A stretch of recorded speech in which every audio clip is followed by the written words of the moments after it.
A lot of your mental health issues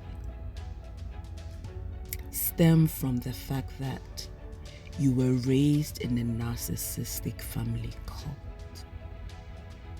Yes, I said it. You were raised in a family that to the outside world is perfect. You were taught that you must present a perfect front. And so to everybody, hey, this is the perfect family. Oh, this family, they do not have conflict. Oh, this family, the siblings are all together and the mother or the father is the best mother or father in the world. You were not allowed to express any disagreements whatsoever as a child. Your emotions were not allowed to be expressed fully. You were cowered into the position that you're in now as an adult. If this kind of family sounds familiar to you, you know the family that, everybody accepts that there's one favorite child and there's one not so good child, bad child. A lot of your mental health issues stem from the narcissistic family cult that you were raised in. Now, let me explain. Yes, I said it all. I said, if as a child, if you so much as expressed, you didn't even act on it, a little bit of disagreement with either the favorite child or the parent, you became the devil in the family and your siblings were recruited against you. You were raised in a narcissistic family cult. It is a cult. It is a cult because you see, what is that? Please, go and read the definition of a cult. Because you see, the whole dynamics of the narcissistic family cult is hero worship of one golden child and one narcissistic parent. They are your heroes. You cannot supersede or surpass Superman, can you? No. They are supposed to be your heroes. And so, God forbid bad thing, you question Superman. God forbid bad thing, you take a move without consulting Superman. If you grew up in such a family, please and please and please again, this video is for you. So, my brother has passed, right? I told you guys this last week, and we're planning they are planning, I shouldn't even say we, because me free. They are planning his funeral. And do you guys remember the post I made about the narcissistic family cult? If you don't, there's a few videos down. You'll find it. So I haven't engaged closely with my family for about 3 years, right? I went almost no contact about 3 years ago for different reasons. Now, because my brother has died, obviously we need to show face and all of that. And people, the classic members of the narcissistic family, the children, I'm looking at everybody's behavior and I'm thinking, wow. So, in this video, because I know that I am not the only one who comes from a narcissistic family cult, because I know that some of you are sitting there having the many questions that I had when I was younger. In this video, I'm going to try and break down the roles of the different children in the narcissistic family cult to you, so that you know that no, you're not mad. Oh, yes, the things that you are seeing are exactly as they are, and you will advise yourself the way that I advised myself. Okay? Good. So in this video, I'm going to try and break down the different kinds of children in the narcissistic family cult, because that is what it is. It is a cult. First, let's talk about the adherent. The adherent adores the narcissistic parent to, like, it's almost cultish, like they worship the ground that the narcissistic parent walks on. The narcissistic parent does no wrong in their eyes. Like, they are seeing things getting done to their other siblings and, oh, don't say that. Oh, he's not like that. Oh, she's not like that. Anything the narcissistic parent says is what goes. He or she is loyal to that your mother or father who's narcissistic to a fault. Do you understand? Like, you can bring him or her, this adherent sibling of yours, you can bring him or her documents, evidence, case studies to prove to him or her that, Charlie, this is what has been done to me. Once it was done by that narcissistic parent, there's nothing wrong with it. So you have that one sibling. Do you recognize anybody like that? That one is called the adherent. The adherent's sole motivation is to get the kind of love that the golden child receives. I will come to the golden child.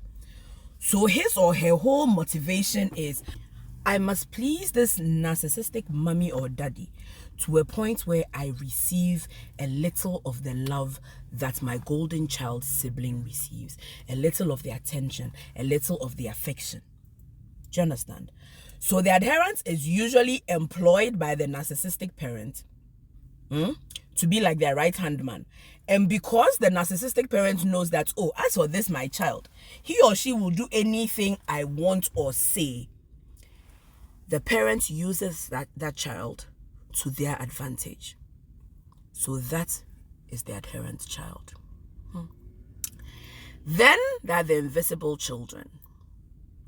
Invisible child. The invisible child, nobody pays attention to them. You know, whether they succeed, whether they fail, the parents doesn't care. Like, oh, you two, you're my child, Sam. It's because you don't, like, you're of no value to me. So their whole life, you see that, they go. They pass through, they breeze through the family like that, okay? Those are the invisible children. The invisibles, more often than not, after a while, they realize that, look, nobody really cares about me. So they leave home, go and try and build their life. They deal with a lot of pain because they do not realize that, they do realize that, Charlie, this is my family, but it's like nobody cares. After a while, they tear themselves and they go and mind their business. Those are the invisible children. There are the peacekeepers. The peacekeeper children or the peacekeeper child sees all of the conflict in the family, and his or her sole purpose is to try to minimize it. Inti oboha kakra, no ajojo akuma wa kakra, no aboha kakra, no ajojo akuma wa kakra.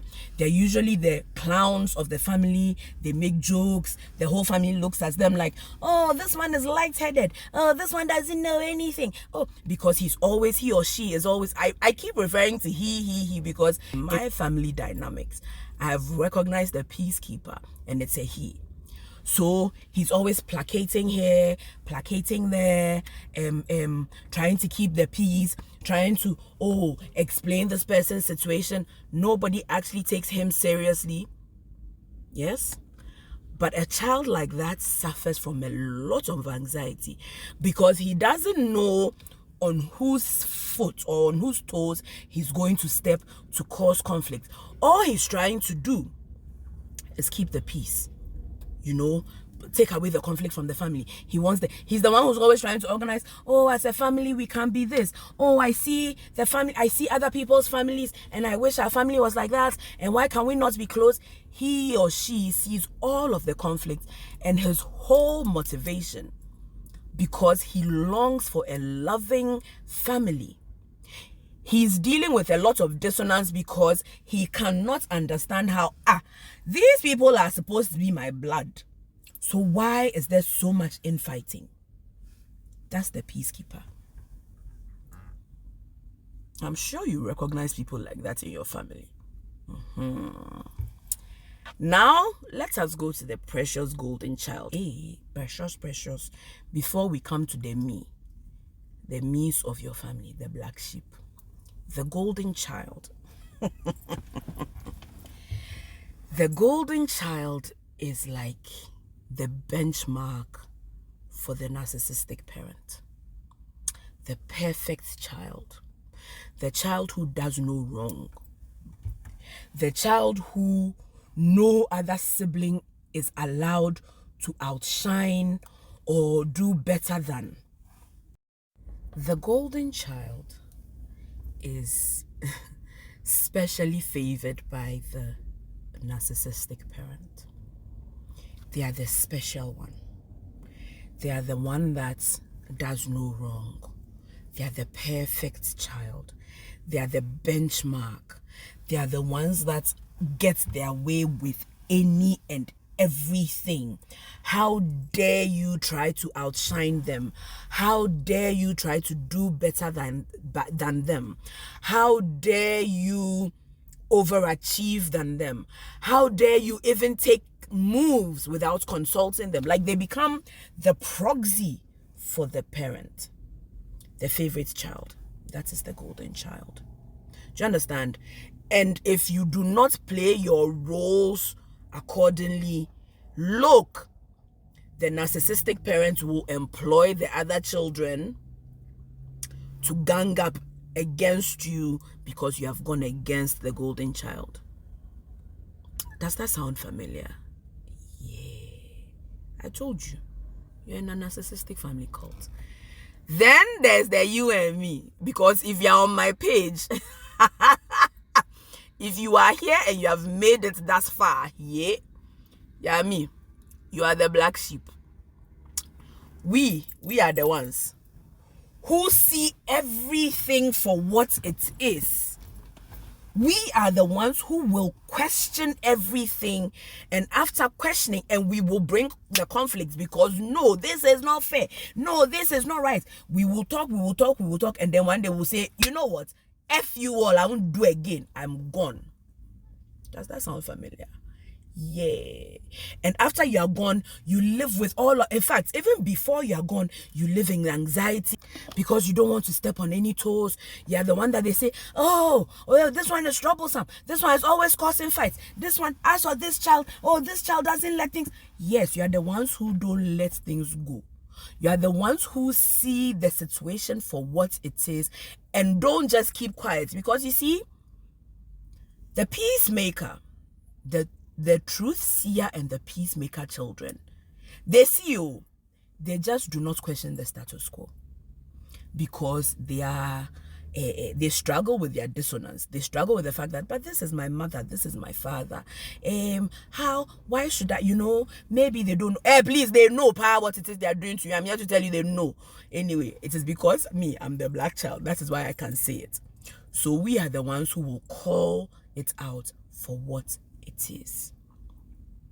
Now, like I said, because my brother has died, and the brother of mine who died, he was an invisible child. And I have quite a number of invisible siblings. And yeah, the family has come together they're trying to come together to plan his funeral. And I keep getting calls from other children, other siblings about, and this was done to me, and this has been done to me, and this is being done to me, and this is being done to me. I am getting calls from everybody except the golden child because the golden child knows that I have seen things as they are. The narcissistic parent knows that I have seen things as they are and they will not. Instead, do you know what they are doing? They are trying to put dirt on my name by saying things like, and have you seen that since Sweetie came that first time, she hasn't come again. We keep telling you, Sweetie is not good, Sweetie is not good. Please, ask yourselves, why did Sweetie leave in the first place? Before Sweetie's brother died and Sweetie showed up this time round, when was the last time you saw Sweetie? How often has Sweetie called you people out on the things that you do? Sweetie is the black child. Sweetie is gone. Sweetie cares about the people who care about her. And all Sweetie's life, you have not shown her that you care about her. Anyway, I'm telling all of you this because I struggled with a lot of confusion growing up.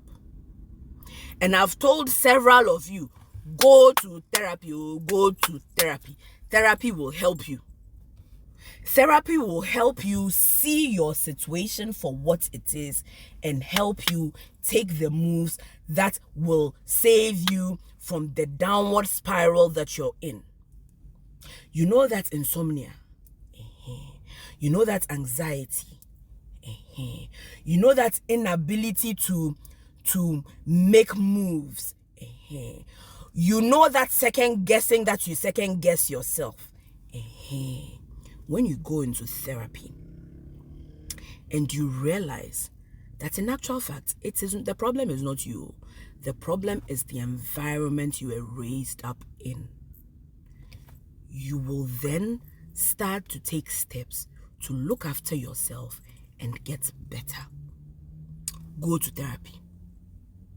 But also, please, if you recognize your siblings in any of these children that I have described, please know that you are in a narcissistic family cult.